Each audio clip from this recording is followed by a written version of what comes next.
Ang programang ito ay rated SPG. Striktong patnubay at gabay ng magulang ang kailangan. Maaaring may masiselang tema, lengguwahe, karahasan, sexual, horror o droga na hindi angkop sa mga bata. Sarili mo and turn your bitch mode on dahil may plano pa tayong gagawin sa lolo mo. Plano? Dahil sa binibintang ni Giselle dito nga kay Zoe, umabot na nga sa pagtatalo itong magkapatid na sina RJ at itong si Giselle. At sinabi nga ni RJ dito kay Giselle na gustuhin ba daw niya na magkasira silang mag-ama dahil sa mga ibinintang ni Giselle na may kinalaman itong si Zoe sa pagkawala nga dito ni Don Pepe. At dito nga na dinagdagan pa ni RJ at sinabi palibhasa daw ay pinabayaan ni Giselle ang kanyang anak at hindi napigilan ni Giselle ang kanyang sarili na mapagbuhatan ng kamay ang kanyang kapatid na si RJ dahil tila sumusubra na nga ito sa pananalita sa kanya. Agad naman na kinumpronta din ni Carlos Benitez itong si Annalyn na kung bakit pilit niyang iginigiit na may kinalaman itong si Zoe sa pagkawala ng kanilang lolo. Dahil sa gustong mangyari ni Annalyn na magpapapapil siya dito kay na RJ at Giselle. Subalit hindi iyon ang intensyon ni Annalyn. At dito nga na sinabi ni Annalyn na gusto lamang niya na malaman kung nasaan nga ang kanilang lolo ngayon.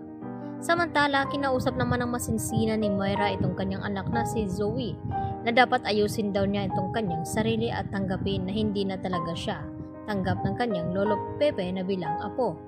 At dahil may plano pa daw sila dito sa matanda. At nagtanong ito si Zoe na kung ano daw ang kanila pinaplano.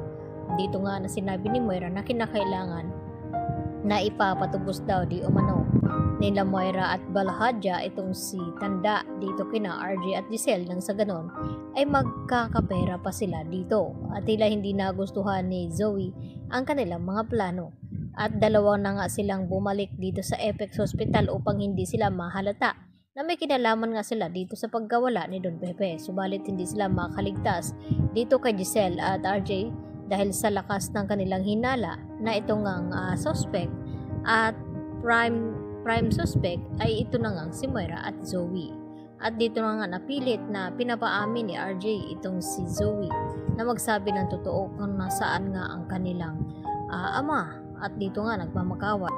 itong si Giselle na sana magsabi na daw ng totoo itong si Zoe at tila na konsensya na nga itong si Zoe at hindi na niya makayanan at dito niya na hinarap itong kanyang ina na dapat sabihin na daw nila ang totoo kung ano daw talaga ang ginawa nila dito kay Don Pepe nang sa ganon hindi na magiging mabigat ang kanilang kasalanan na haharapin at nang sabihin na nga dito ni Zoe na kung saan nila tinago ang matanda ay laking gulat nga dito ni Giselle at dahil sa nalaman ngayon ni Giselle hindi naman niya mapapatawad itong si Moira at itong si Zoe at gusto niyang mangyari na maipakulong itong si Moira at gusto naman na idawit ni Moira itong si Zoe dahil kasabwat daw niya ito at dito naman nagmamakawa itong si Zoe na sana wag na daw siyang idamay dahil siya naman ang nagsasabi ng totoo kung nasaan itong kanyang lolo Pepe. Samantala, tila labag sa loob dito ni Lynette na uuwi na nga itong si Harry at itong si Regan dahil gusto niyang ibigay ang note na ginawa nito na naglalagay doon ng help dahil sa mga taong nanakit sa kanya at ito na nga si Dax at dahil dito ginawa ni Lynette lahat na manatili itong si Harry at itong si Regan at napansin nga nila na tila wala sa sarili itong si Lynette at hanggang sa sinabi ni Lynette na wag daw muna silang umalis at narinig naman ito ni Dax at ng kanyang tauhan at dito naman na tila wala nang magawa itong si Lynette kundi harapin niya itong mga taong ito at baka may mapahamak pa sa kanila dahil sa may itinago itong si Lynette na tindor dito nga sa kanyang damit kung sakaling magkakabistuhan man at may panglaban siya nito. Kaya yan naman ang ating pakatutukan kung ano magiging kahinatnan sa gagawin ni Lynette sa paghingi ng tulong dito kina Harry at Regan. Yan lang po at marami pong salamat.